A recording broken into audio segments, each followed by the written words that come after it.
Bulb of penis cover থাকে bulb স্পঞ্জিয়াস থেকে আর attach থাকা হচ্ছে পেরিনিয়াল মেমব্রেনের মধ্যে।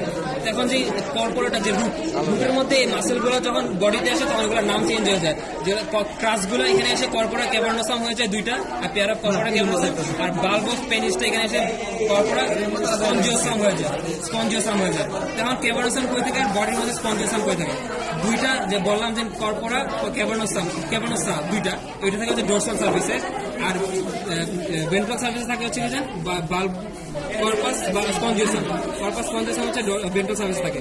এখন বডির কি কি পার্ট আছে, এটা হচ্ছে ডোরসাল সারফেস, ভেন্ট্রাল সারফেস, আর এখানে হচ্ছে গ্ল্যান্স পেনিস, যেটা হচ্ছে conical expended portion of the body, এটা হচ্ছে গ্ল্যান্স পেনিসের পিছনে যে রেস্ট মার্জিন, এটা করোনা গ্ল্যান্ডিসের পিছনে যে গর্তটা সালকাস, এটা হচ্ছে নেক অফ দ্য পেনিস।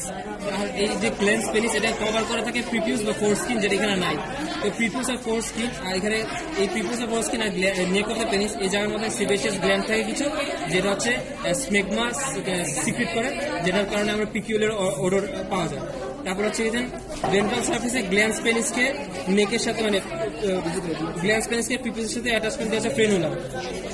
তারপর হচ্ছে স্ক্রোটামের মাঝখানে আছে মিডিয়ান র্যাপে থাকে, আর দুইটা হচ্ছে স্ক্রোটাল স্যাক।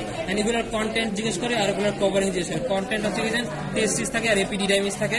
তারপরে হচ্ছে এই যে কভারিংটা স্কিন থেকে শুরু করে আমরা most of the skin, dartos muscle, external spermatic fascia, cremasteric muscle, internal spermatic fascia, তারপরে হচ্ছে parietal layer of tunica vaginalis, এগুলো সব হচ্ছে এখানে। তারপর হচ্ছে টেস্টিসের যে লাইনিং গুলো যদি বলতে তো ওগুলো আবার কন্টিনিউ করে। আর পিছনে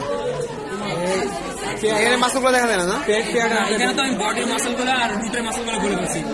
যেটা হচ্ছে পেনিস, যেটা মধ্যে শুধু পেনিস আছে ওটার মধ্যে সুন্দর করে দেখা যাচ্ছে, যে মাসলগুলো আলাদা করে বলছে ওটার মধ্যে দেখা যায়। আচ্ছা, তাহলে এইটুকুই।